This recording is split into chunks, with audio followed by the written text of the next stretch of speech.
Thank you everyone for being here today. My name is Rocio Delis. I'm the Assistant Director for the Corporate Affiliates Program here at the Jacobs School of Engineering at UC San Diego, and I'm specifically in charge of talent programs.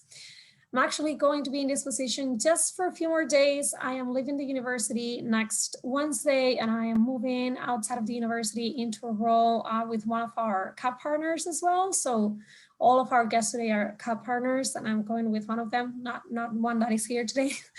But I will miss these Grad Talks so much. We've had these sessions this year and they've been so successful. I love hearing from you.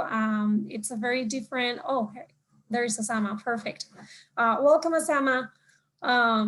Sorry, I joined in and got thrown out and then I'm back in, so. I am so sorry that happened. That's okay. Will you be sharing your video, Osama, or just audio? Yes. There you go. I'm trying. Okay, we saw you. There we go. Oh, I love the background. Wow.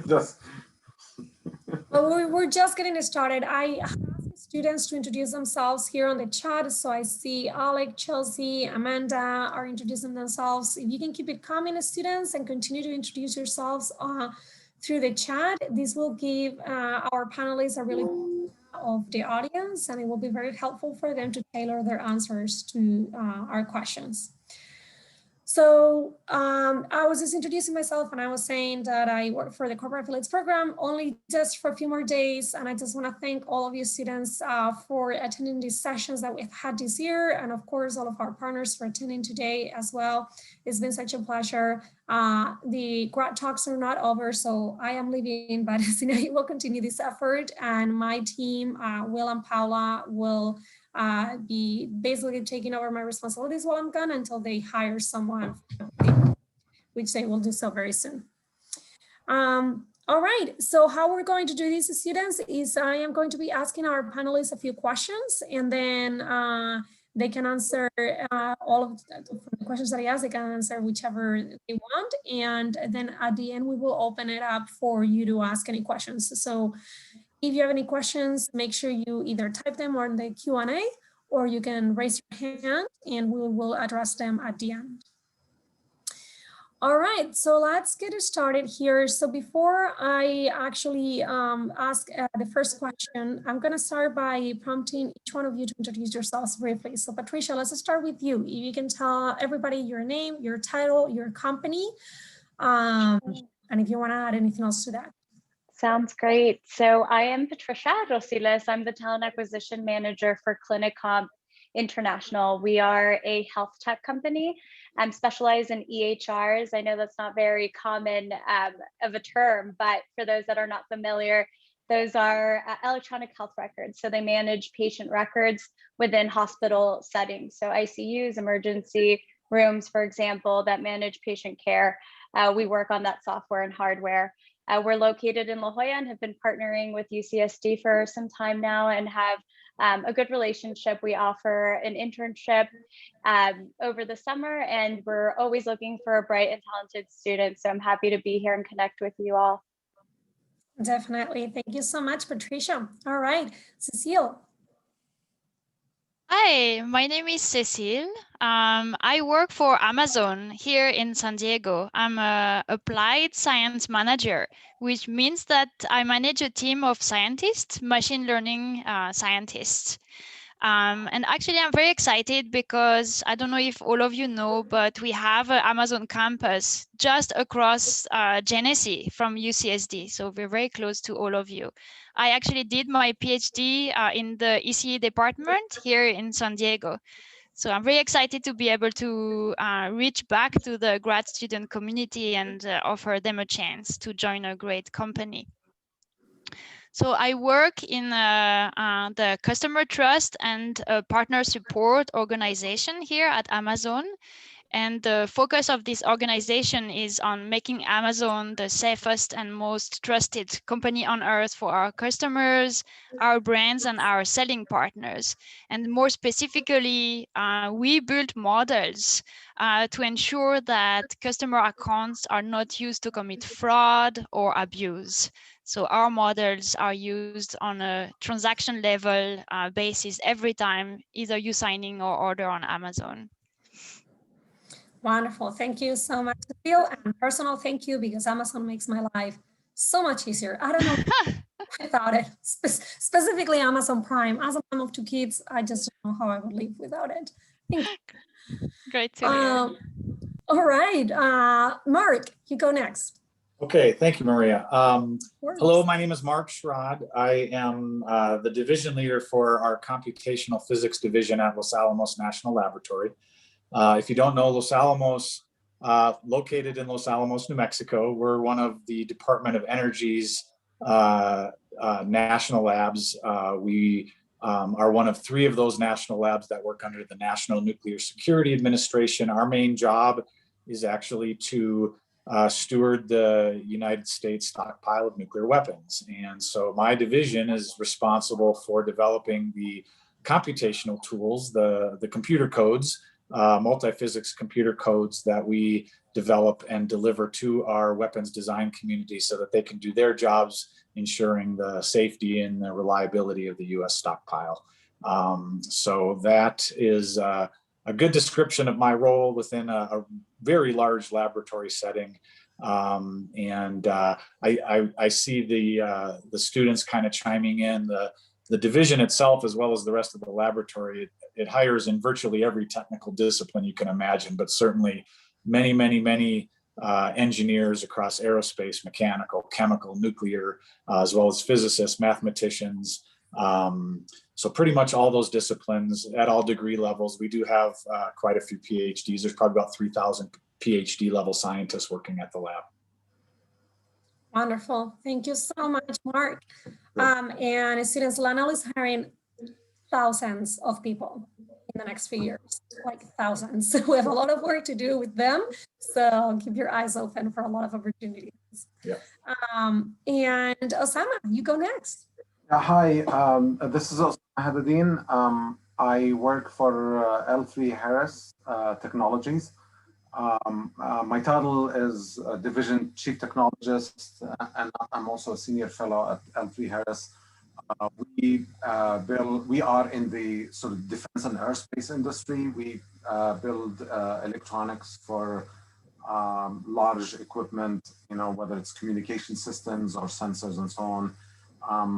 My role as the chief technologist is to basically monitor and attract new technologies, but also I work with universities for multiple reasons. One is to leverage and build on sort of the research that they do to the next level as one, but also acquire the latest talent, sort of more talent from the universities, students and so on, whether it's internship or full-time jobs after they graduate. I do enjoy interacting with the universities. Partly just I felt like I wanted to go back for more degrees, but I had to go out and get a job, I guess. I had to go out. So I'm always just I enjoy interaction with students. I enjoy giving back to the students, and although I don't have staff under me, I do have big influence in the interviewing process and in the recruiting process. So I help the managers identify the talent and help bring it in-house. The one thing I wanted to say is that I am located in Salt Lake City. You can't see the snow outside. Finally, it's snowing. But we have divisions across the country. I mean, we have actually global presence in the US as well as Canada, the UK, Australia, and a few other locations around the world. Within the US, we have divisions in San Diego, we have other divisions in California, and as well as back on the East Coast as well, and Salt Lake City. So that's good for now. Wonderful. Thank you so much, Osama. And Osama has the coolest background of all. Thank you. Well, that is really good. So students, as you can see, you have a really good mix of backgrounds here in terms of, the perspective that they bring in regards to the talent acquisition process and recruiting process. So it's going to be really good to hear all of their thoughts on the questions. So let's get started. My first question is, what are the top traits that you look for? What is important for students to know? And please note that I'm talking about traits, not necessarily skills. So what are traits that are important for you as a manager, as a hiring manager, as a talent acquisition person, or in your company, things that you always look for?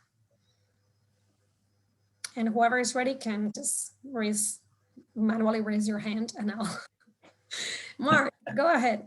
Yeah, I always have my list of these traits. We talk about this a lot. I have a leadership team in my division, 8 technical groups, and I work with 8 group leaders who do most of the hiring. And that's a great question, because the easy answer is always going to be on the technical side, the skill set side. And I would want everybody to know that, yes, that's important, but we are also looking for a whole set of soft skills, people that can communicate well, people that can communicate an idea, people that can bring a diversity of thought into our problem-solving environment, people that can work well with others, people that can team really well, people that will bring the rest of the community around them up, make those around them better at what they do, help others. It's really a teaming environment, I expect, in most organizations these days. And sometimes we hire a lot at the PhD level. Sometimes when you're getting your PhD, you're really focused on personal research and being an independently minded researcher. But we're asking people to come in with that background and then be part of a really big team. And so communication skills are always first and foremost. But it's really combining those communication skills with an attitude and a willingness to be part of that team and to come right in and help those that you can help, or work with the senior staff and learn more about what they're doing and be open-minded and all of those things. Wonderful. And so on point, very, very important communication skills. Patricia. Hi, yes, just to add on to what Mark is saying, I think all of those soft skills are very important for a growing company when innovation is needed. So that brings us to one of the things that our company puts kind of the top of the list. It's creativity. When you're coming in, I think we really do value those that have new ideas, that can speak up and share that and come in with a different perspective that breeds innovation. And when it comes to at least healthcare technology, the way that we or the area that we work in, it's so critical because there's a lot of opportunity to make improvements in the technology and the software, and it can really impact someone's life. You know, it could be life-saving innovation or ideas. So that's kind of the magnitude of creativity in our company, and one of the things that we put at the top of the list. Interesting points. Students, listen to both Mark, he said diversity of thought, and Patricia is talking about creativity. There is a term that is called group thinking, which is something that tends to happen in companies when team members, they all, because they want to avoid confrontation, they all end up just agreeing with each other in terms of what route to take on a given project. What these companies are telling you is confrontation, healthy, good. Confrontation, it's good. They look for different ideas. They look for creativity. They expect you to come, and when you're part of a project, when you first start a company, to be able to say the things that you would do different, and say like, hey, what about this approach? Have you guys thought about this? Very important. Good. Osama, I think you had raised your hand, and then we can go with you, Cecile. Yeah, I was gonna echo Mark's comments on team play. I mean, it's really important. Although, I mean, we always say, I mean, we hire talented and technically sort of capable engineers. They'll learn new problems, and that they'll pick it up quickly. It's important to be a team player on top of that. So I mean, the technical is important, but really a team play. At the end of the day, we work in teams. I mean, there isn't a single person. I mean, we don't think of it as all the engineers in different cubes working on their own. So the team play is really valuable for us. I mean, having a sort of eager and motivated, good communication skills all come in handy as well, because a lot of at the end of the day, you really have to push for some of your ideas. I mean, if you are creative and you want to bring that to the front, and you have to bring along your team, and you have to pass it on to management to approve and accept, and even to customers as well. So those are important, which Mark kind of mentioned. Thanks. Definitely. Thank you, Osama. All of those projects that you were working on for college is what is developing your team work collaboration skills. Cecile. So when I was preparing for this question, actually, I wrote 3 terms, and you will see it resonates with the rest of the panelists here today. So it was competence, communication, and curiosity. So as we all shared, we all work as a team, right? Even if you're an individual contributor in a company, here at Amazon as a machine learning team, we work with our engineering team, with our business team, with our operations team. So it's not just you by yourself in a silo. And also what is very important as a scientist is to showcase curiosity. So I understand, as a master's student or as a PhD student, you're very focused on your studies, right? You have a particular set of classes you're attending or a particular PhD dissertation project that you're focusing on. But you should have that curiosity to go to seminars and learn about new things, new technologies in maybe different fields. So that will bring you that additional component of my mind is very open, and I can bring that creativity because I'm a curious person. And in addition to these, Amazon has a very special set of 14 leadership principles, which we interview against. So as you were saying earlier, how we can debate together as a team and bringing in diverse perspectives. So we have a leadership principle called have backbone, disagree, and commit. And what it says is it pushes you to share your voice. If you disagree with somebody, it's very important you say it.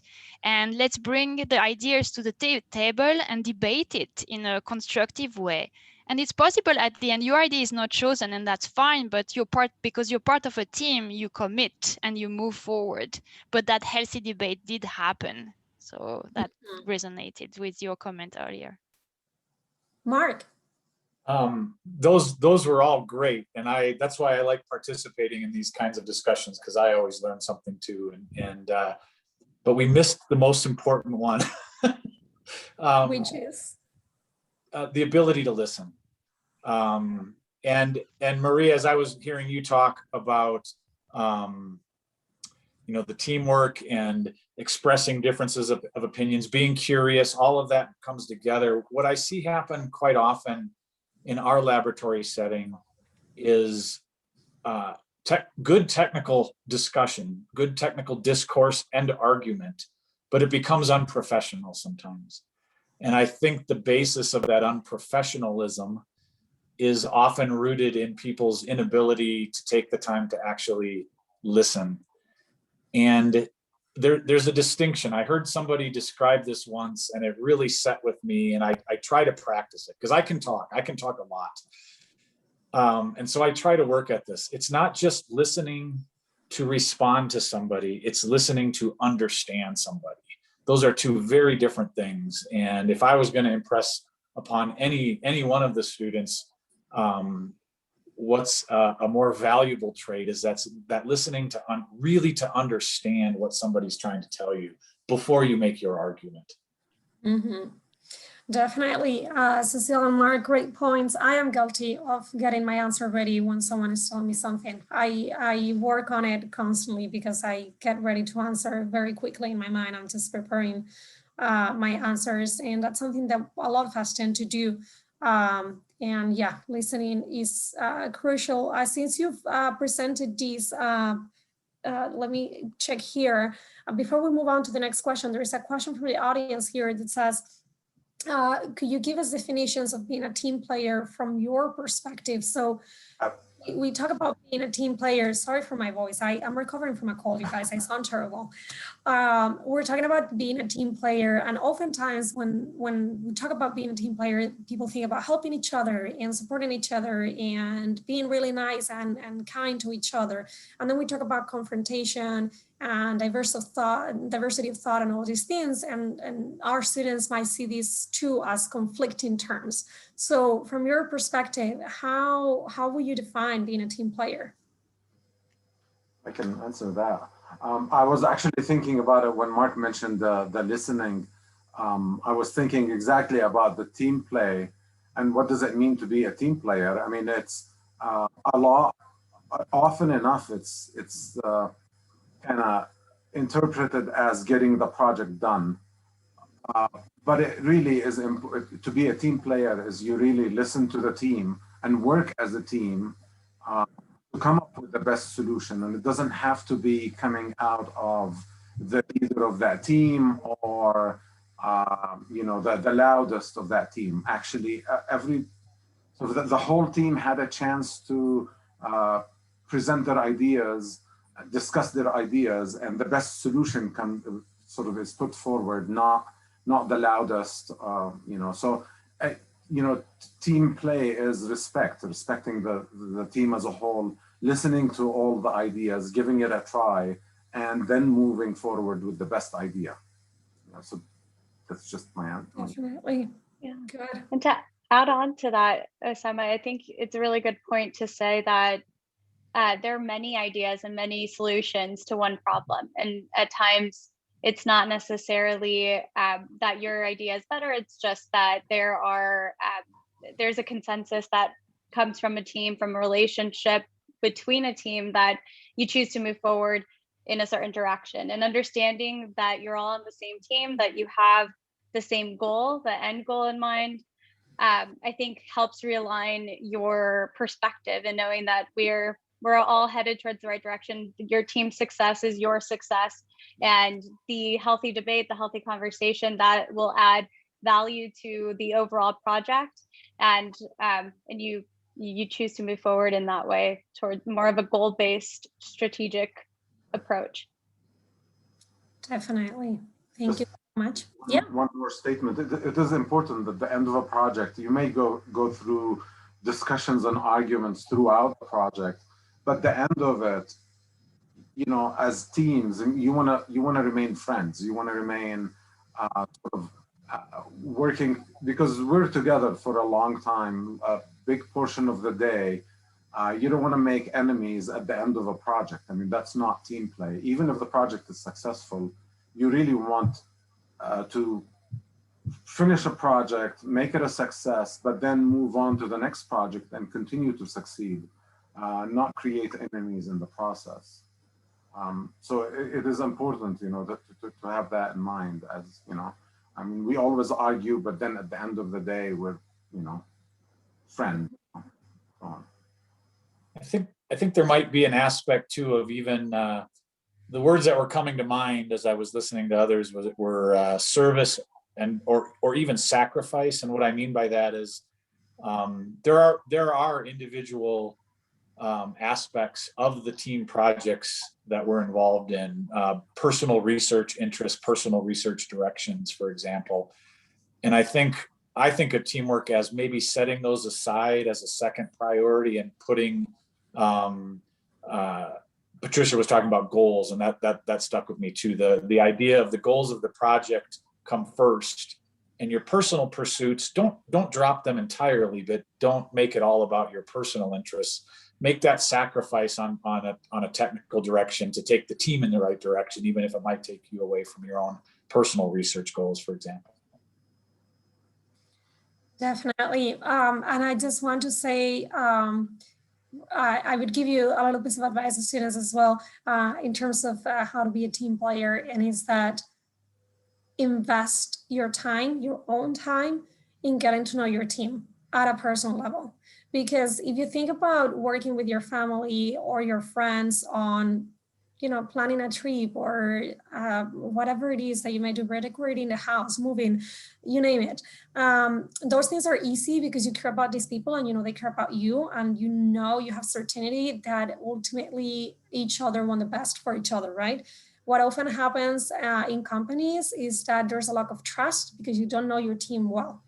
Once you invest your personal time in getting to know your team well and you become friends, you don't need to hang out on the weekends, but you need to be really, really comfortable sitting with them for like 8 hours a day, 5 days a week. I know we're working remotely right now, but you need to like know them at a personal level. We can joke and we can, just like have fun while we're working. When you get to that level, it will be a lot easier to be generous as a team player.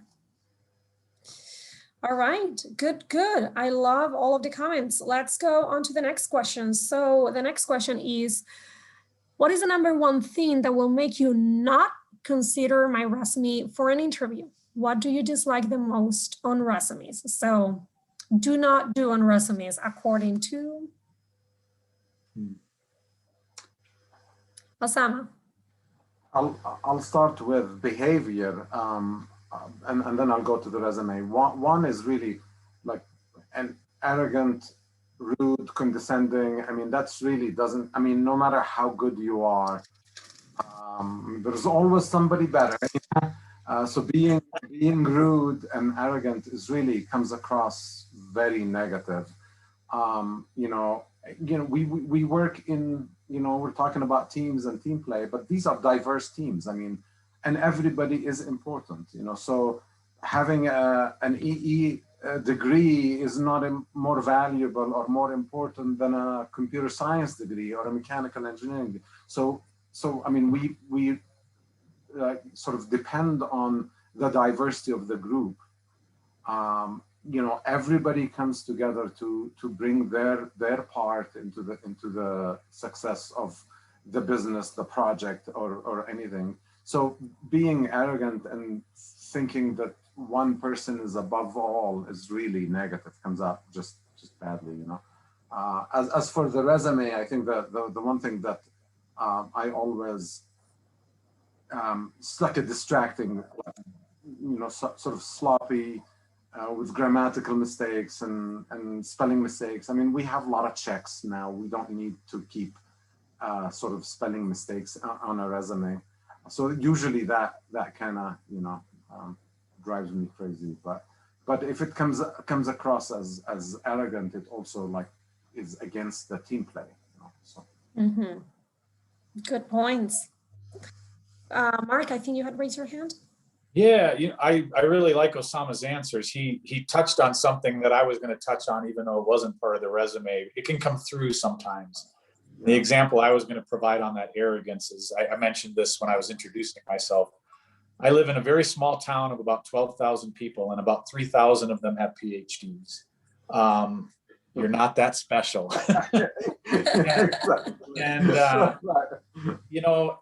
and yet I can walk into a meeting sometimes, and there are a few of those people with PhDs that really feel the need to be the smartest one in the room every time they walk into a room. If they're that smart, they should know statistics, and that it's probably not very likely that they're the smartest person in the room every time they walk in, especially in this town. So some humility, some recognition that there are other good people and that it's not always pure technical excellence. There's all these other things that we were talking about earlier too, that make people valuable to the organization. I'm kind of a grammar and punctuation freak. I notice mistakes, and they bother me a lot. The other thing on resumes, if it's too packed with information, I'm really looking for those few things, and I want it to be really easy to find them. So make it easy to read, make it easy for me to find those things that you should know I'm looking for. So a little bit of tailoring of your resume for each job. I know that's a lot of work, but again, in today's day and age, that's pretty easy to do. You don't want to overhaul your resume every time you apply for a new job, but to highlight, to take specific words from the job ad you're applying to and seed those in appropriate places in your resume. That can help call the manager's eyes to the things that they're looking for. So make it easy for them to find it. Yes. Thank you, Mark. How many times have I had students coming to me, tell me like, oh, I wasn't considered for this job, or why do you think I'm not qualified for this position? And I look at the resume, and I look at the job description, I'm like, because you don't have any of the required skills, like you're not even close. And they're like, I do, I know Java and Python and C++ and whatever it is, SolidWorks, you name it. I'm like, where is it on your resume? I'm not a mind reader. You have to look at the job description and tailor your, it's crucial. It's always, definitely. Cecile. Yes, I wanted to second that point that you and Mark are making. Usually the resume is a one-pager, one-page document, so it's not that very long. So you need to make sure that the information that you put on your resume actually matters to me, the hiring manager. So don't waste that space with irrelevant information. That's very important. I second the spelling mistakes. It's not that, it matters that much, but we see a lot of resumes and we're all humans. So if there's something that ticks us off, it's simple, to have a friend or someone in your family review your resume for such simple spelling mistakes. Also for me, what is very important when you come directly from the university is to get a sense that you have some practical experience. So maybe you have had a chance to do an internship during the summer, or if not, at least you have participated in projects that got you access to real data, not just story problem that will come from a class project. So these parts of your experience, it's important to highlight them. Mm-hmm. Definitely, really good points. I tell students all the time, many of them come and they tell me, I just don't have any technical experience. I've been working at Rubio's my entire degree. I have to support my family, especially in underrepresented minorities. We see that a lot. They're working in the service sector. They barely have any time. And I always tell them, okay, switch whatever your hobby is, whatever is your, time for playing video games or whatever it is, and just try to get your hands in an engineering project.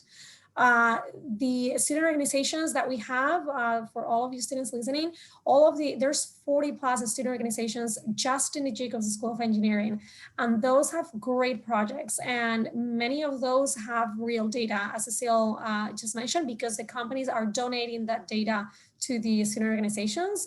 It's part of their investment in your education.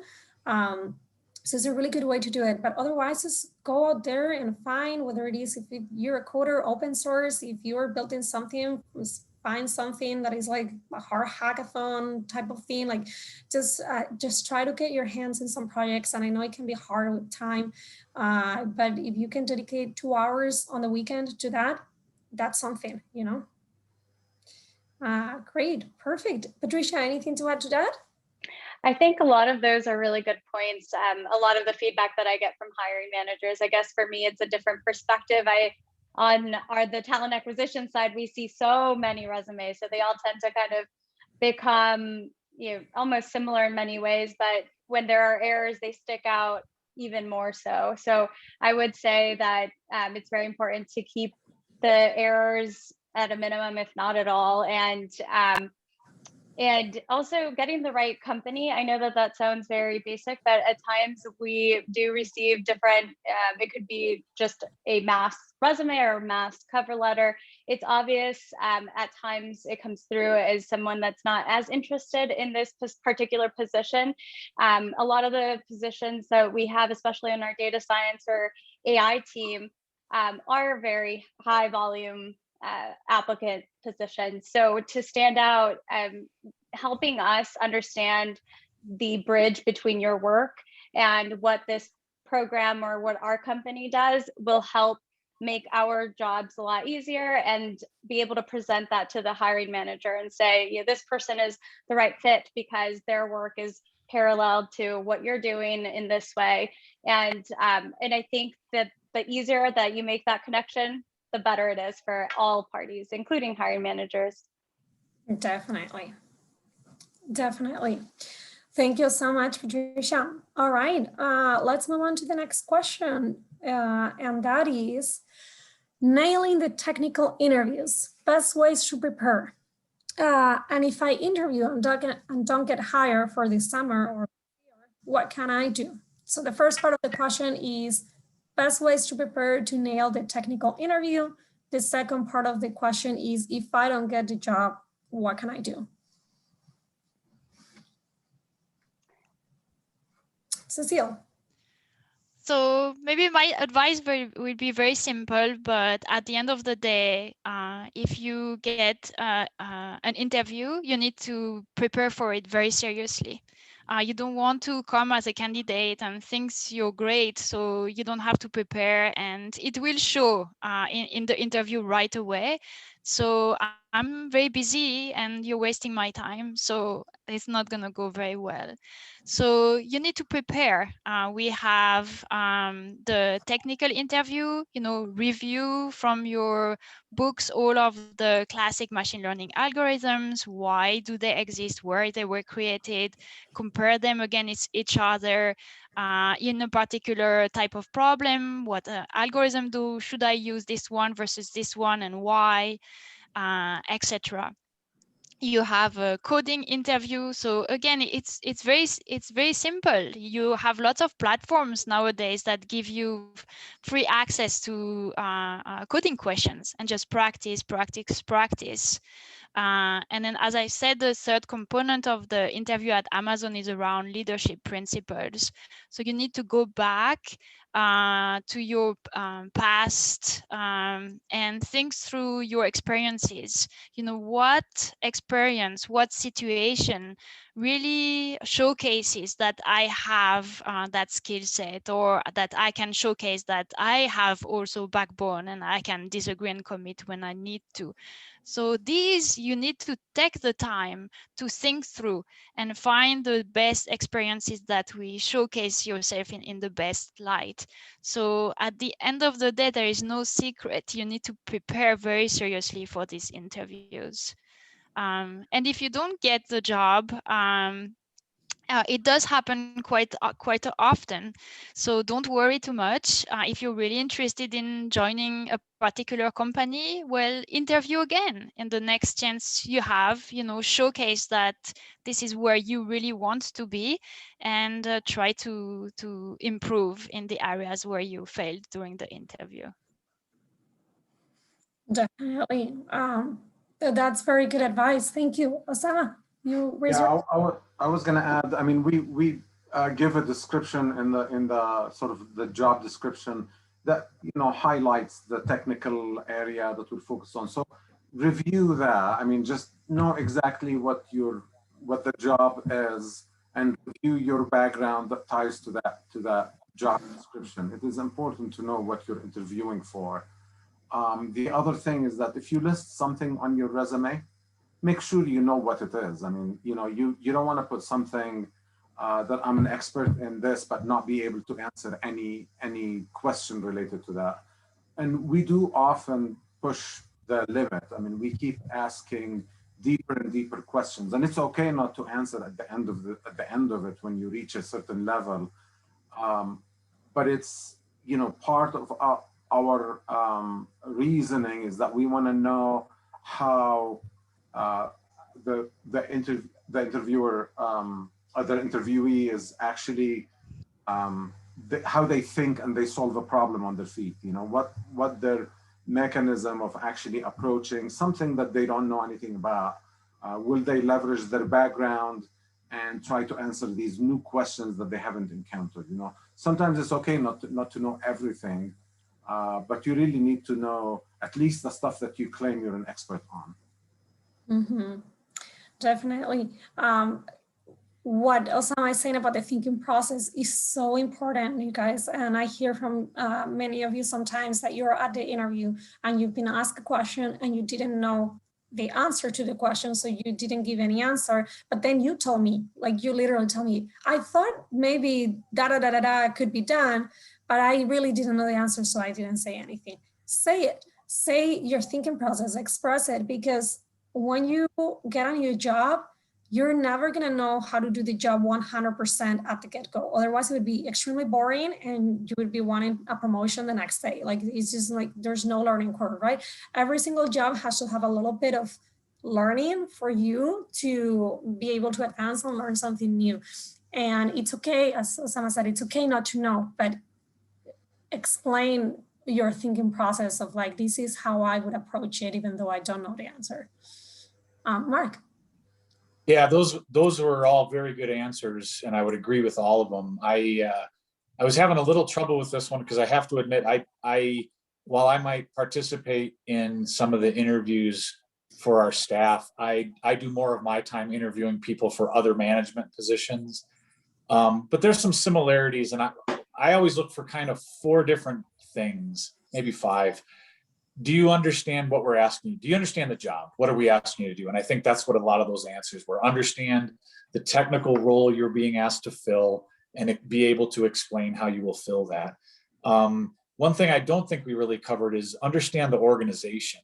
You better know something about the company or the division or the part, understand what the role of that organization is within the broader context of the company or the laboratory.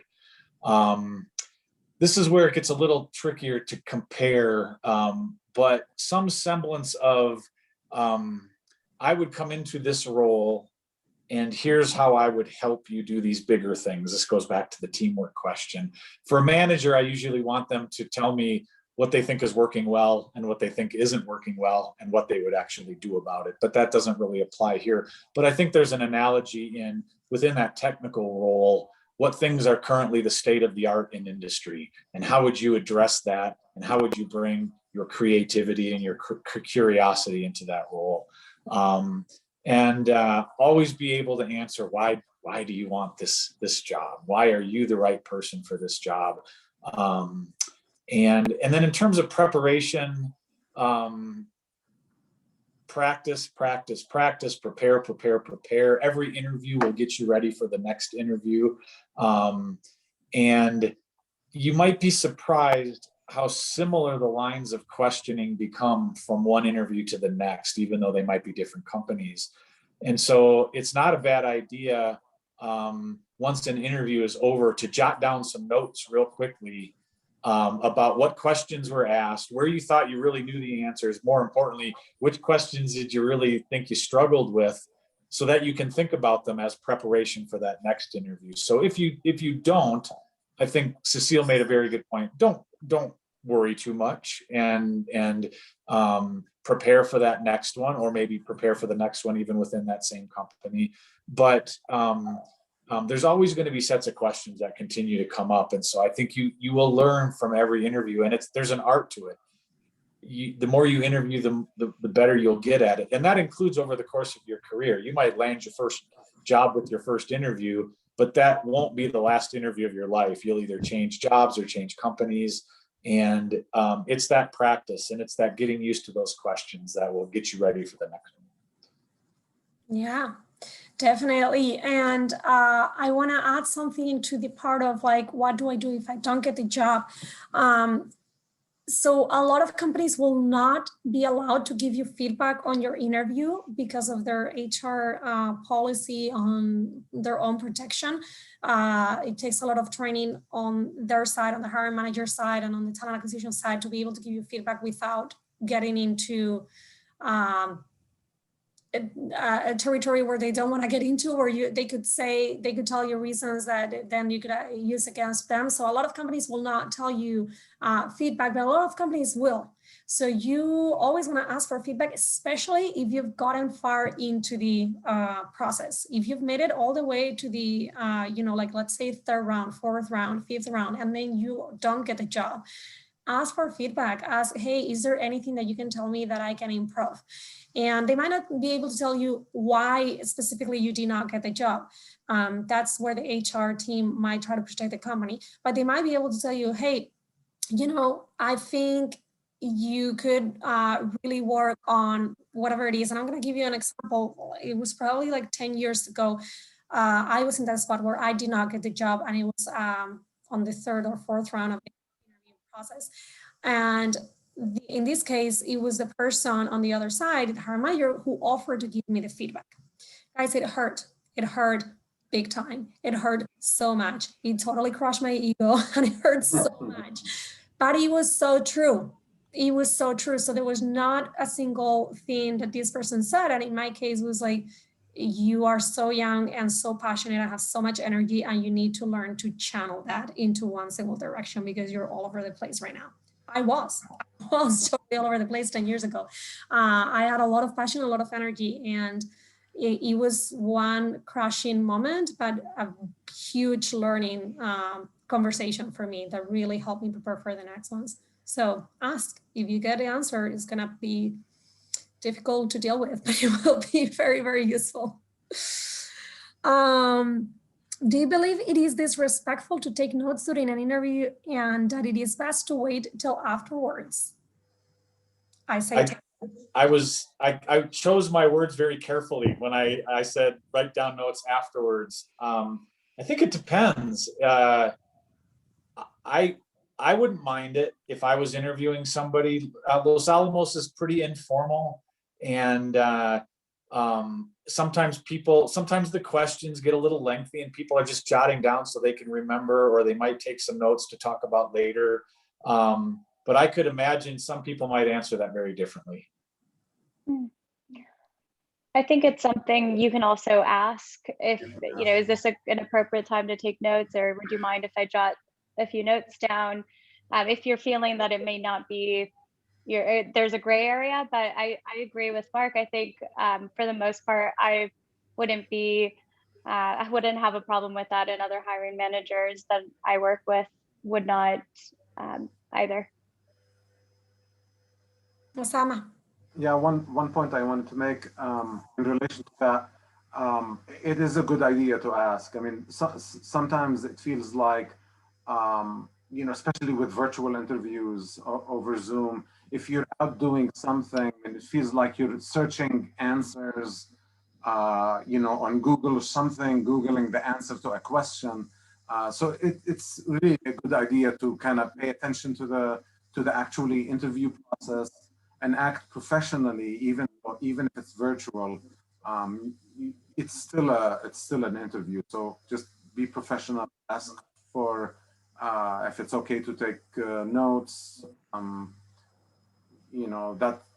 That works. I mean, that's fine. I think it's really negative to kind of not point it out and sort of look away to try to do search or do whatever. We don't know what it is you're doing, but it's not paying attention to the actual interview process. Yeah, good point. Very good point. Yeah, definitely. Let them know. And if you can use paper and pen, paper and pen versus typing, that will be much better. You don't want the interviewer hearing you're typing. But if you show at the beginning, like what I would do is like, hey, is it okay if I take notes here on my notepad while you speak? And just make sure, make sure you're just jotting down things in front of the person versus 3 screens where, they would question whether you're looking for the answers online. Well, that's all really good advice. I love this conversation. We only have 4 minutes left, so I think we actually are in the 4th and last question, which is a good one to close. Is your final words of wisdom for networking and job searching in a virtual world? So biggest piece of advice you can give to our students for networking and job hunting in the virtual space. Well, I think one of the things I like to remind students, especially at this stage where you've spent most of your career in the academic setting, is really learning about yourself not only about the work that you've done, but your strengths, your weaknesses, and be prepared to talk about them confidently, and also being able to articulate your goals and where you would like to go. A lot of those things seem very simple, but the truth is that all of these things, having an internship, having a participating in student organizations, participating in these panels, the courses that you've taken, the projects that you've done, the real you're really kind of fine tuning your skill set and your technical skill set, but it's also a way for you to demonstrate your strengths and be able to have the material that you need to present yourself in all settings, whether that's on your LinkedIn profile, on your within an interview, within your resume application. It's all going to speak through those connections that you've made and the confidence that you have in who you are and what you want. Definitely. Osama. I wanted to add a little bit and back to a point that was made earlier.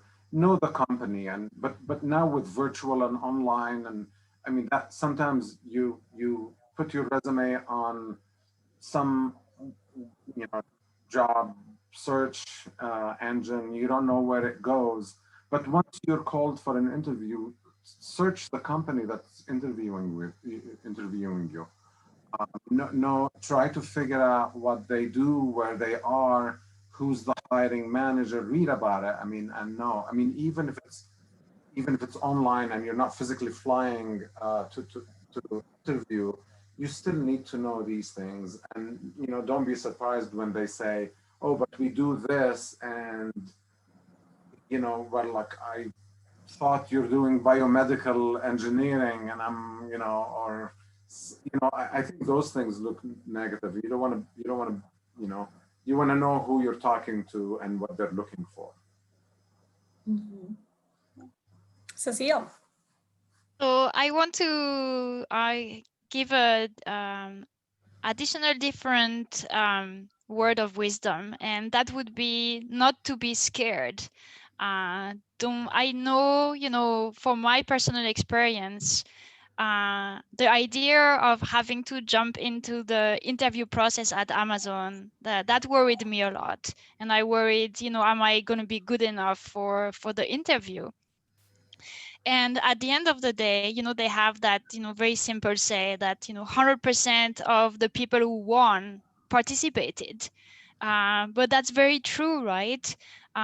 Especially if you are a minority in a field. So I think of women in particular in my industry.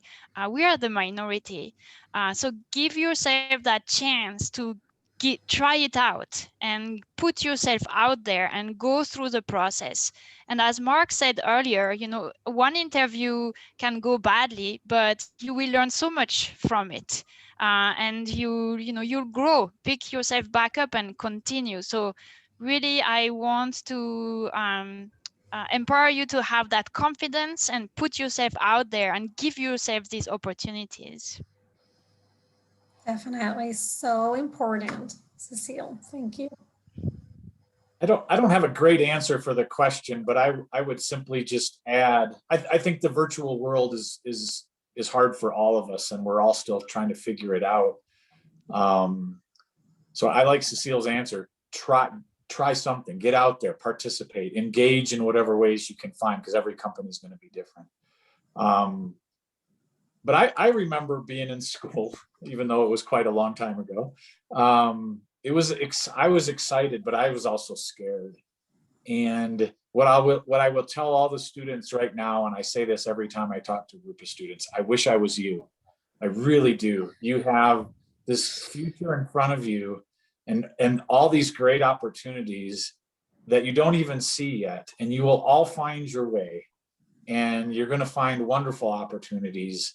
I'm so glad I've had the opportunities I've had. I got really lucky for most of my life, and I continue to pinch myself to know that I'm in the position I'm in. But you will too. It will go well. You will find things you enjoy doing, and so enjoy the ride. Enjoy that ride. Enjoy the uncertainty, and and look forward to new opportunities when you're getting done with school. So it will be fun.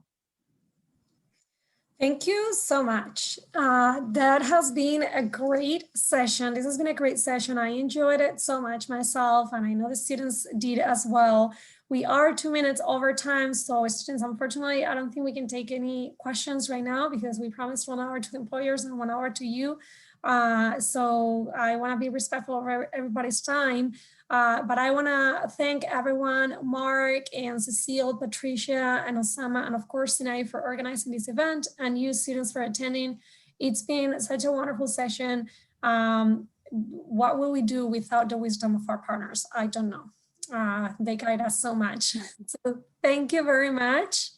And we will see you at the next Grad Talks. I think it's on March 5th that we're preparing for the next one. So Sinai will be sending you the details. Thank you, everybody. Thank you, Thank you. Thank Bye. you. Good luck, everyone.